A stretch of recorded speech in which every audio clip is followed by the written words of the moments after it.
Hello, and welcome to the Dr. Toomer Talks show. I have a question for you.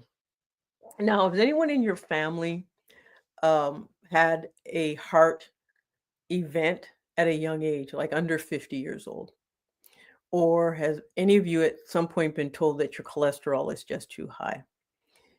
Or do you have a family history, um, uncles and aunts and others who all have heart disease, even if they're older, but it's just everyone in your family? So, the reason I wanted to talk about this today is because I got a question about high cholesterol, and I wanted to be able to answer some questions. I am a family physician. Um, and a community health physician. And I am the founder of Total Weight Care Institute. And so I do talk a lot about weight conditions, but I talk a lot about metabolic issues. And that's going to come up again today because high cholesterol is one of those issues that happens with metabolic disease. And so I'll just get started and say hello. Let me know where you're listening from. If you're listening later, so hashtag replay. And if you know anyone who may benefit from this topic or any of my other topics that I talk about, share my channel with my YouTube channel with them and have them subscribe. I will. There are my Tuesday talks. I do my Tuesday talks on Tuesday. Wait, my Dr. Toomer talks on Tuesday at 6 o'clock live. But I also do other lives and post other videos. And there's over 200 videos. So if anyone's looking for any information on health and wellness, and particularly weight care, they will find it there. All right. So share it far and wide. And also, again, if you have questions and you have things you want to talk to me about, you can write to me at help@drtoomer.com. That's help at drtoomer.com. So hello, Cindy. Thank you for joining from New Mexico. And Jovan from Jacksonville in Jeffersonville, Indiana. And Denise is here again today. Thank you from Pennsylvania. So again, say hi when you come in. So, I'm talking about high cholesterol because it comes up a lot, or at least what's called, some type of lipid disorder, which lipid is just the scientific name for fat or the medical name for fat. And so and it's very, very, it impacts our health quite a bit. And so it's really important to understand it. It's really important to reverse it, get to the bottom of it, and know what it is. So, 3 strategies for fixing high cholesterol is what we're going to be talking about today. So, the number one, well, I should say, I'm going to start from the end 3, 2, 1. So, first, you have to know what it is. Then you also have to know why you have it. And then, of course, the third is if you have it. So I will do that in order. So knowing what it is. So what hypercholesterol is, or hyperlipidemia, which is really the more generic and more complete name, it means that you have blood components. Your blood is high in fat, which means that your body is high in fat. But when it's inside your blood vessels, it can cause problems in your blood vessels. And that is why it's so important, because it is what leads to clogs in the blood, heart attacks, it's what leads to strokes, it's what leads to peripheral vascular disease. So that means those small vessels to your fingers and toes, legs and arms, eyes, heart, kidneys, intestine, all of those things can be affected by high cholesterol. So it's really important. It's an important topic for your health as much as all the others that I talk about. So, and so what it is we often talk about lipid panels. And what it is, we talk about cholesterol as total cholesterol, but there's different components of cholesterol. There's HDL cholesterol, which is high density lipoprotein, which is just a fancy name to say it's good. It's the good stuff. And what it does is it pulls the other fat out of our blood and takes it to the liver to get processed. The other is the low density lipoprotein. That's the nasty one. And the very low density is the really nasty one. And so what that does is that's the one that sticks to our blood vessels in our heart and other places and causes blood clots. And essentially what it does is it creates this wall of fat that just keeps getting bigger and bigger and bigger, and then it bursts or it just closes off altogether. And then you have what are called the triglycerides. Now, triglycerides are often what our body uses for energy. It's the fat that is most readily stored and most readily used.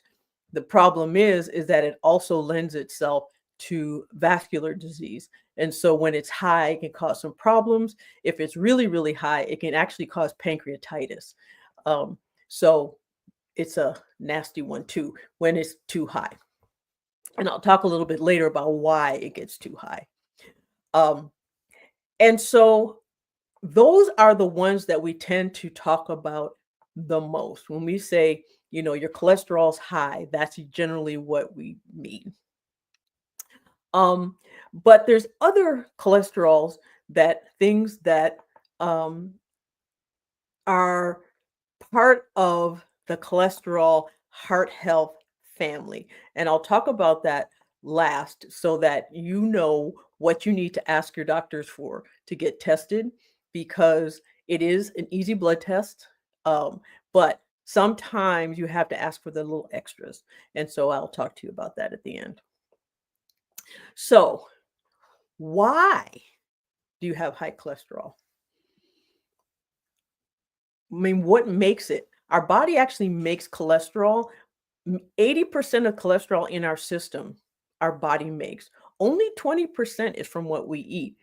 And that's a little surprising for some people because we've all been, don't eat eggs, don't eat meat, don't eat things. Your cholesterol's high when your body actually produces most of it. So it's really important to understand, yes, diet is very important. You cannot out exercise a bad diet. So even if you're exercising, even if you're doing everything right, you still can have high cholesterol. But we do know that fatty foods definitely cause a problem. Polyunsaturated fats, the solid fats, those cause a problem. Trans fats, basically, a lot of them have been banned since I think it's 2018, and I think it was put into law in 2020. So we don't have to worry about those as much. But also, refined carbohydrates can cause problems with our cholesterol. So that's where I come in because I talk a lot about carbohydrates and what they do in our body and how our body tries to manage them. Well, eating high carbohydrate diet, particularly if they're not complex carbs, like if it's not the fiber and it's not, the high fiber foods that are also carbs, but things like sugar, flour, um, any white rice, all the white foods that really don't have a lot of nutritional value, but can wreak havoc on your health. Those are the things that also raise your cholesterol because your body takes a little bit of fat and a lot of the carb breakdown and makes it into the bad fat in our body, the LDL. And so, and then what that leads to, again, like I mentioned before, blockages in the blood vessels, which then leads to heart attacks, strokes, and peripheral vascular disease. But apart from lifestyle, we talk about lifestyle a lot. But in this case, exercise and eating properly can help with eating soluble fibers, for example, can help reduce the amount of cholesterol in your body, in your blood vessels that feed your organs. But the most common reason that young people have high cholesterol or young people whose family members have died at a young age from heart attacks, it's usually genetic. There's a huge genetic component to hypercholesterol. When it is genetic, there isn't a lot you can do about it other than take medication. Because no matter how much you exercise, no matter how strictly you diet or watch your diet and watch your cholesterol and your trans fats and all the rest, it really doesn't do a lot without medication. And so those are the statins, as we call them, and others that help bring down cholesterol in your body so that you prevent your risk to heart attacks, because that's the number one risk for high cholesterol. And then the third reason that we have hypercholesterolemia or hyperlipidemia is metabolic. That's what I talk about a lot. What metabolic issues are is our body's inability to break down carbohydrates. But how does that affect fats? Because we're talking about fat, we're talking about cholesterol. So, what does that have to do with our metabolic status? Well, our metabolic status affects everything. And that's why correcting your metabolic status, knowing your metabolic status is really important, because they feed off one another. They're interconnected. The organs that work off one another are affected both by what we eat and by what our body does with food once we've eaten it. And that's our metabolic status. So, what are those metabolic conditions? Insulin resistance and all the things that cause insulin resistance, like high stress, polycystic ovary syndrome, pre-diabetes. Then diabetes is another one. Obesity, for whatever the cause of that obesity, which is usually metabolic also. Obesity in and of itself is a metabolic condition, but it's also caused by metabolic conditions. It also causes metabolic conditions. So it starts a vicious cycle, as you can see. Hypothyroidism is another that can affect our lipid panels, what our triglycerides are, what our bad cholesterol is. And I should mention that HDL is considered the good cholesterol, because what it does is it absorbs all the cholesterol in our system and takes it to the liver to be processed. I think I may have mentioned that already. And then LDL is the bad one. So, but all of those go out of whack with metabolic disease. And that's why I harp so much on knowing your metabolic status and doing something about it before it becomes a bad thing. And so the number one way or strategy to fixing high cholesterol is knowing if you have it. There's too many people walking around who have no idea that they have a lipid problem. So, but we often focus on the total cholesterol. Well, my total cholesterol is good, I'm fine. The problem is there are other things we can check for that often affect how our heart performs, our blood vessels issues that we don't know and we don't think to ask. So we're going to go through those tests and what they are and why it's important to know the answers to those tests. So, lipid panel, like I mentioned, total cholesterol. Everyone should know their total cholesterol, not if it's good, not if it's bad, but the actual number. Know your numbers. Without your numbers, good, bad, none of that means anything. Your number should be less than 200. Your LDL and HDL, when added together, makes your total cholesterol. So often when your total cholesterol is high, you've got to figure out which one of the HDL or LDL is the one causing the problem. Now, if your HDL is high, that's good. We want it to be preferably over 60. If it's over 40, that's good, but if it's over 60, it's really good. Your LDL, we want it to be low. Less than 100 if you're absolutely healthy in all other ways. But if you have any other chronic disease, we want it less than 70. That is, those are the numbers you should know. Know your total, know your HDL, know your LDL.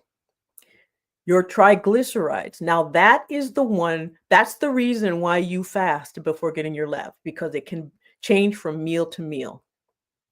So you want to know what it is when you're fasting, because if it's elevated and you fasted, there's something going on.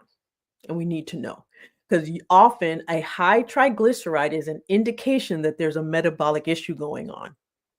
We often see all things normal except triglycerides when we see pre-diabetics, it's people with insulin resistance. Sometimes with insulin resistance, your blood sugar may be normal because you're fasting.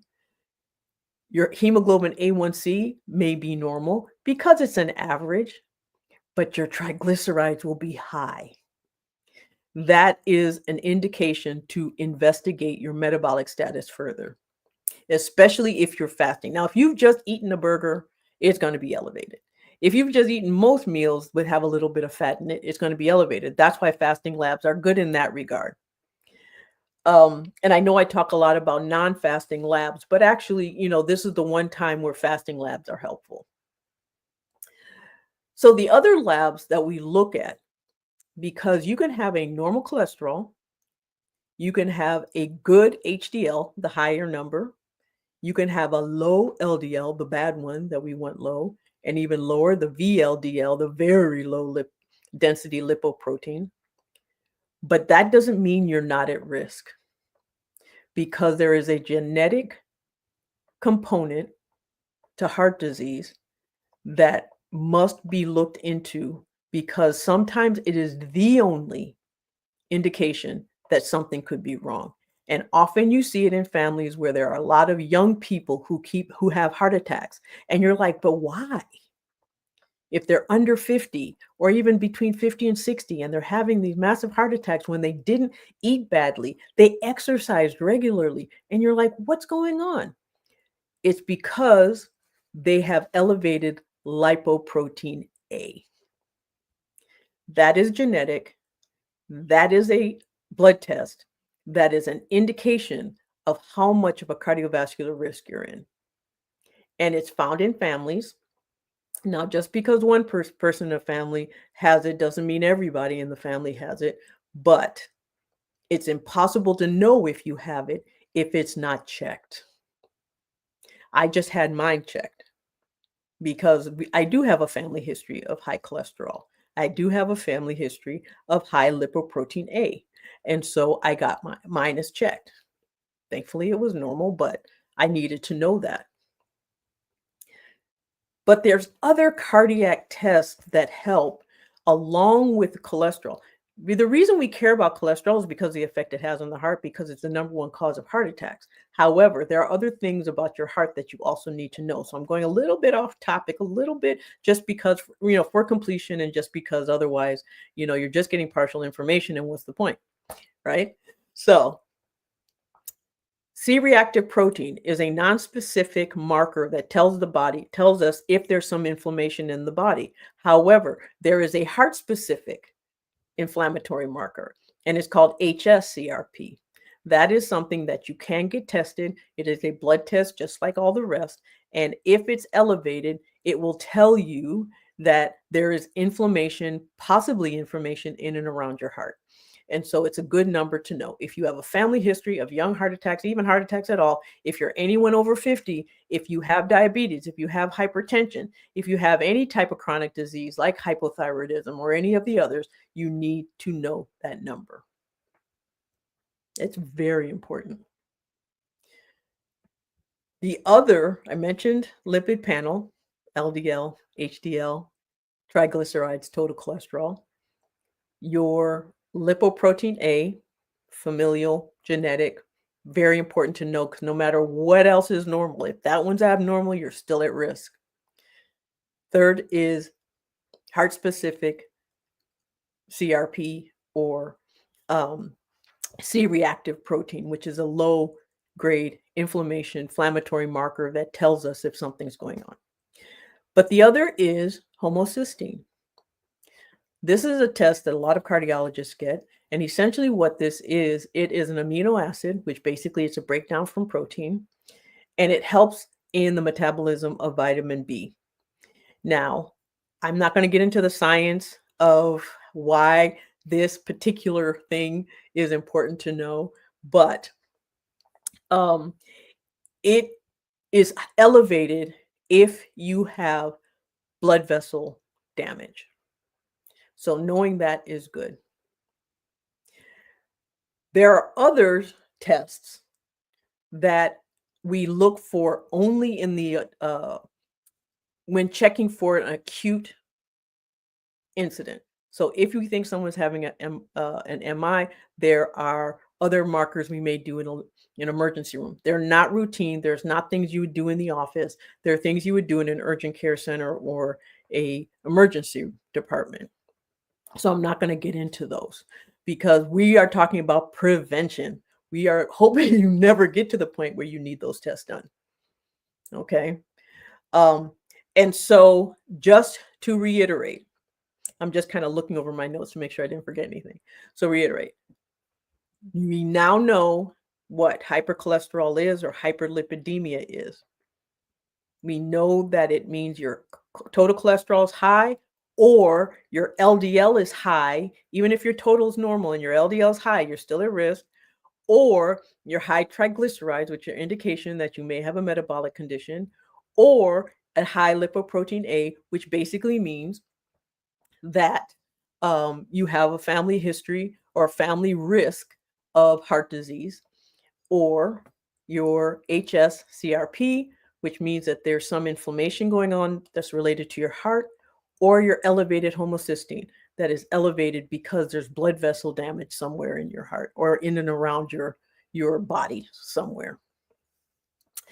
Knowing why you have it, is it because of your lifestyle? Is it because you're eating a certain way? Even though our body produces 80% of our cholesterol, it still produces 80% of that cholesterol based on the things that we do. So exercise is really important.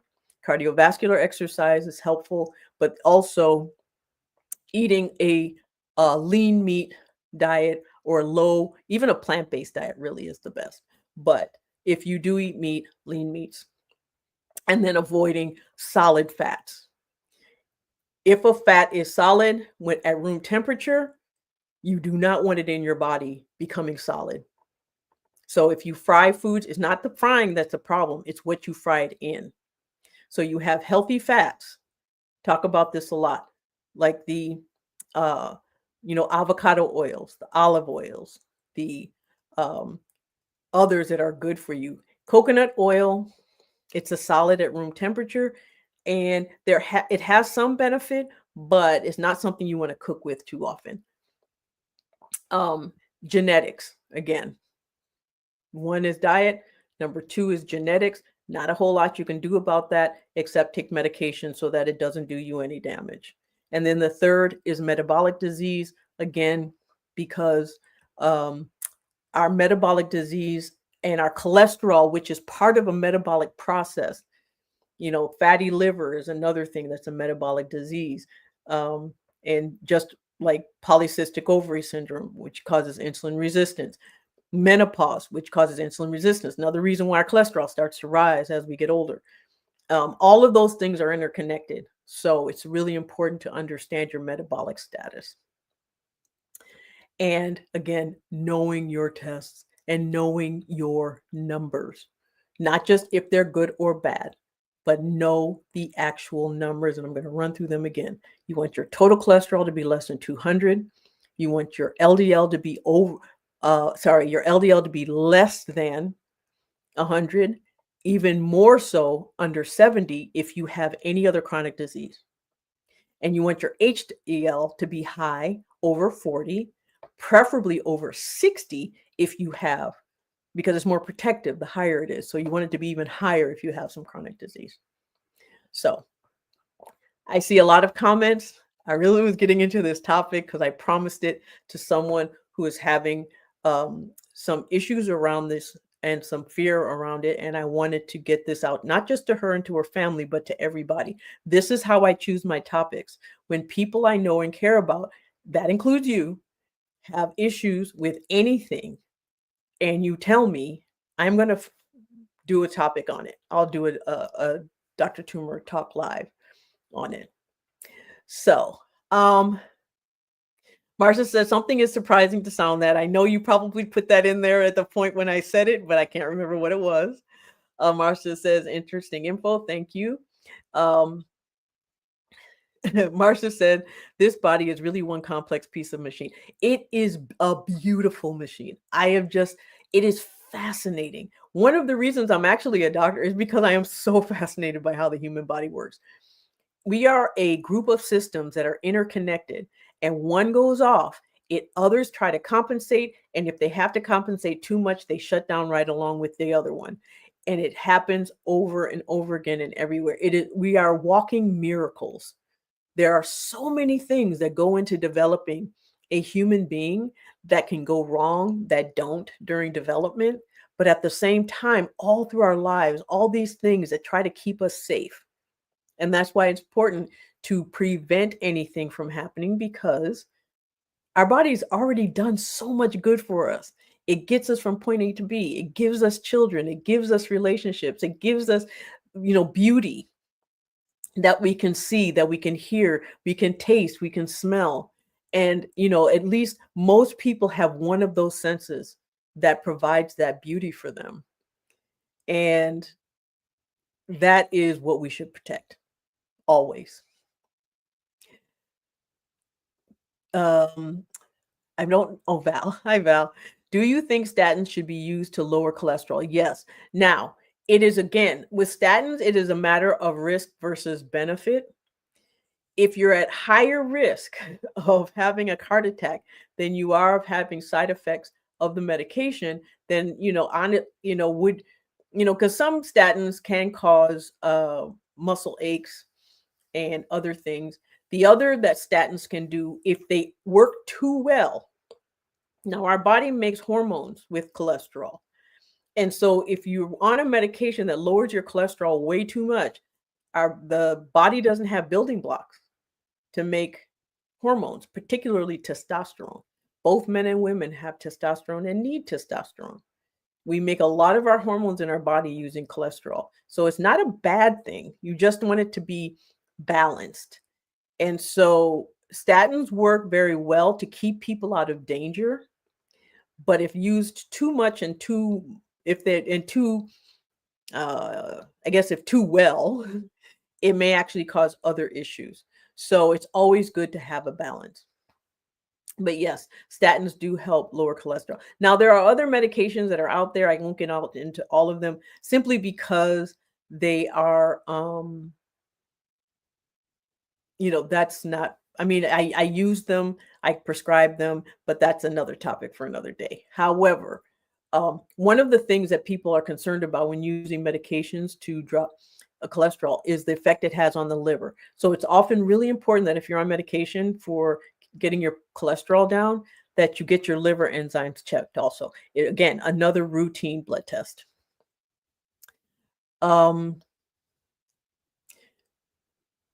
What if you can't take a statin because it causes muscle joints pain?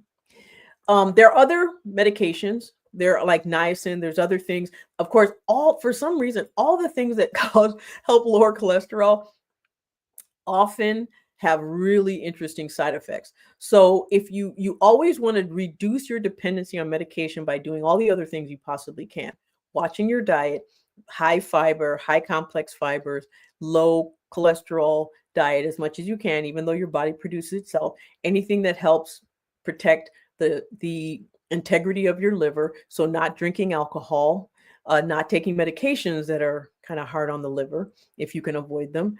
And then there are other, like I said, there are other medications now, and there's even newer ones that are out for cholesterol. But because we know high cholesterol does cause death, we know this. It's, if you want to live and you don't have problems, it's better just to either put up with milder side effects or find something that works for you that doesn't give you side effects. But I can tell you the side effect of high cholesterol is death. It just is. Mars, I totally agree, pretty lady. Thanks. Thank you. I get such an ego boost coming here on Tuesdays. And you wonder why I'm always here and I always make sure I'm here is because I really do enjoy this time. Sheila says, I meant to say muscle joint pain. Yes, I understood what you meant. Yeah, that's one of the side effects of statins. They do cause a significant amount of muscle ache. Um, and that is a problem for some people. Val says, I was taking avortistatin and it caused me muscle pain too. Yeah. The problem is avortistatin is Lipitor by its brand name, is the brand name for that's the generic name for Lipitor.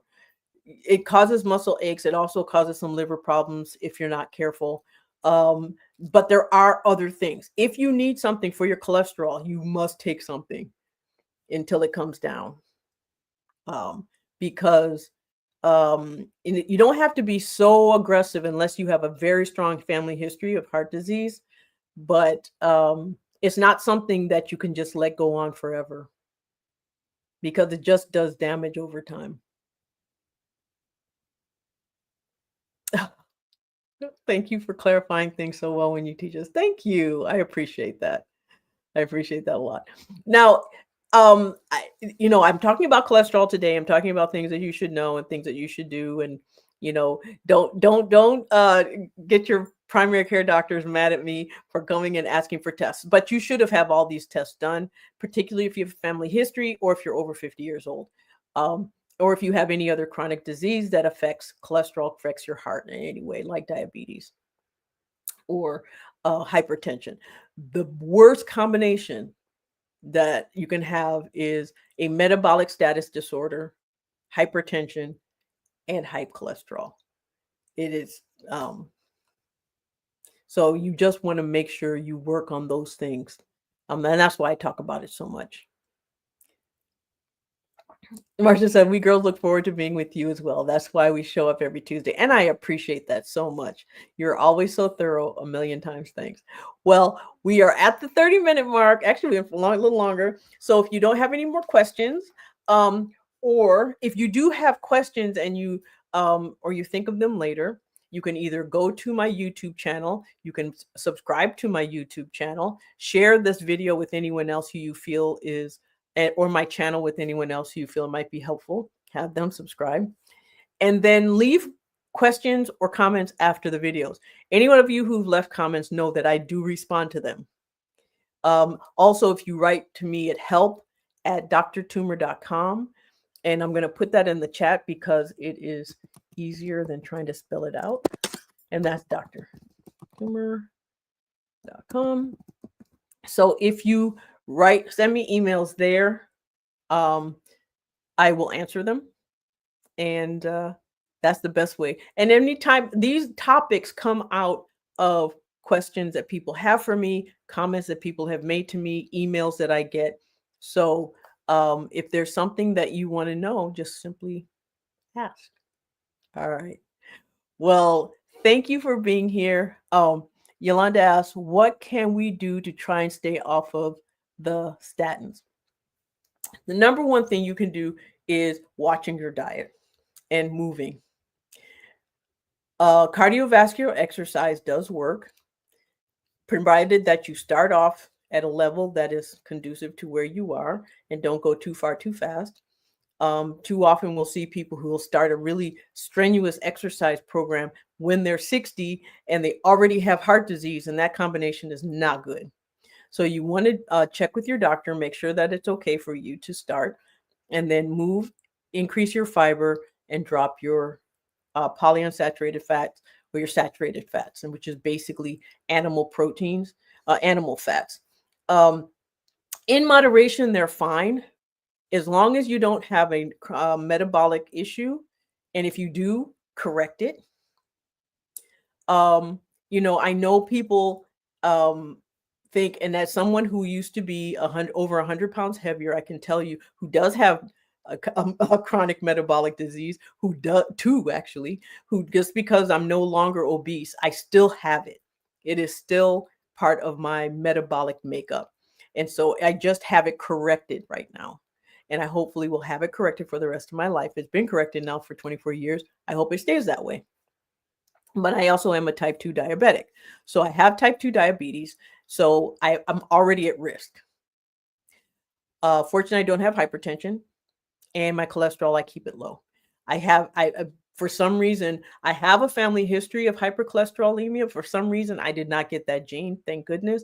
My lipoprotein A is not high, but that, so that's the way to stay off statins. Know your status and correct all the things that you possibly can. And ask your doctor for other alternatives. There are natural alternatives, there are medication alternatives, but you have to just know what they are. And perhaps I'll do another video to talk about those, or you can look them up. That's the wonderful thing about the internet. You can't find it as long as you're asking the right questions, not not Dr. Google. You just want to know, what are the medications for lowering cholesterol, and you'll get a good list. Marcia said, bye, everyone. Have a good week ahead. Thanks again, Dr. Toomer. Thank you for coming. Don't forget to share with people who may help. Don't forget to subscribe to my YouTube channel if you haven't already. And I will see you next Tuesday on the Dr. Toomer Talks Show. Thank you.